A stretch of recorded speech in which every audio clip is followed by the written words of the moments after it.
भवसंभव भीतिभेदनम सुख संपत् करुणानिकेतनम व्रतदान तपः क्रियाफलम सहजानंद गुरुम भजे सदा।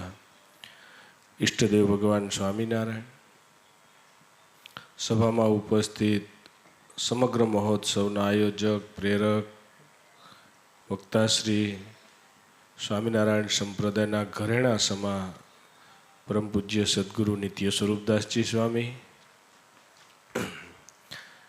ગુરુતુલ્ય હરિવલ્લભ સ્વામી, વડતાલના મુખ્ય કોઠારી દેવપ્રસાદદાસજી સ્વામી, હરિપ્રકાશદાસજી સ્વામી, ખૂબ સુંદર કથા કરી એવા જગત સ્વામી, બાલ સ્વામી, યોગેશ્વર સ્વામી, બ્રહ્મ સ્વામી, કોઠારી સ્વામી આદિક સર્વે સંતો, પાર્ષદો, યજમાનશ્રીઓ અને ભાવિક ભક્તજનોને ભાવથી જય સ્વામિનારાયણ।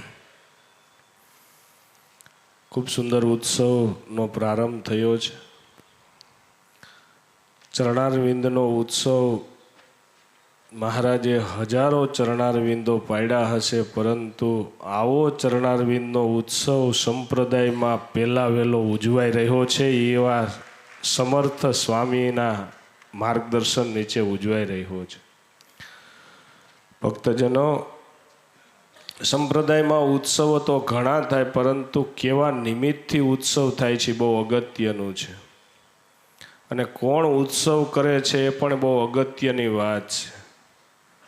સ્વામીના કણે કણમાં ભગવાન સ્વામિનારાયણ કેમ રાજી થાય ને ભગવાન સ્વામિનારાયણનું નામ ભક્તો સુધી કેમ પહોંચે એવા ધ્યેય લઈને નીકળ્યા છે ને, એટલે એનો ઉત્સવ નહીં, જે કાંઈ કરતા હોય ને એમાં એ 100% કાર્ય સરસ થતું હોય।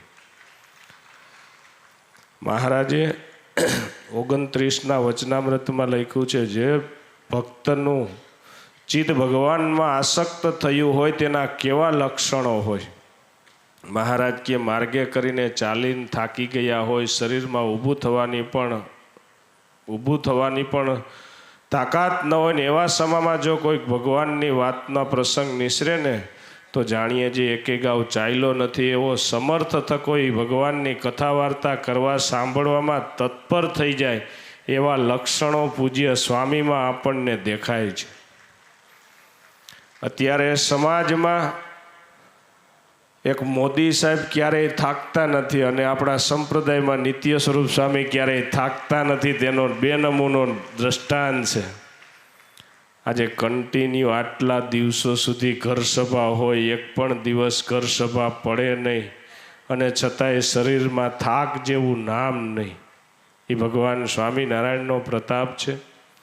મારે આ મંડળ સાથે ખૂબ આત્મીયતાનો નાતો છે। હું સ્વામીને જેટલા વંદન, જેટલા સાધુવાદ આપું એટલા ઓછા છે। પરિસ્થિતિ ગમે એવી હોય, હું તો મારી જાતને ધન્યતા એ અનુભવું છું કે સ્વામી મને સરદાર યજ્ઞની સેવામાં મને આપી હતી, અને બોટાદની સેવા પણ સ્વામીએ મને સેવાનો લાભ આપ્યો, હું મારી જાતને ધન્યતા અનુભવું છું। ભક્તજનો, દુખીઓ દેખી ન ખમાય, દયા આણી રે અતિ આકડા થાય, અંધન વસ્ત્ર આપીને દુઃખ મટાડે। આજે મહારાજના જે લક્ષણો, મહારાજના ચેષ્ટામાં જે લક્ષણો મહારાજમાં આવે છે એ લક્ષણો પૂજ્ય સ્વામીમાં ઘટે છે। મારે એક સાધુ બીમાર હતો ને હું સ્વામી પાસે આવ્યો, અને સ્વામીએ કીધું મારા સાધુની જાવ, તમારે કાંઈ પણ ચિંતા કર્યા વિના એ સાધુ હાજા થઈ જશે। અને એ સાધુ અત્યારે હાલતા ચાલતા થઈ ગયા અને કમ્પ્લીટ થઈ ગયા। એ આશીર્વાદ નિત્ય સ્વરૂપ સ્વામીએ મને આપ્યો હતો, એ હું ગુણ ક્યારેય ભૂલી ન શકું। એટલે આ મંડળ સાથે મને ખૂબ આત્મીયતાનો નાતો છે।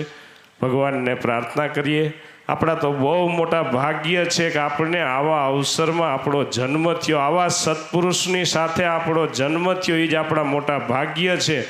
બાજુ વિશેષ કહેવાનું નથી। આ ઉત્સવમાં જેને જેને સેવા કરી છે એનું ભગવાન સર્વ પ્રકારે શ્રેય કરે એવી ભગવાનના ચરણોમાં પ્રાર્થના કરી મારા શબ્દોને વિરામ અસ્તુ। જય સ્વામિનારાયણ।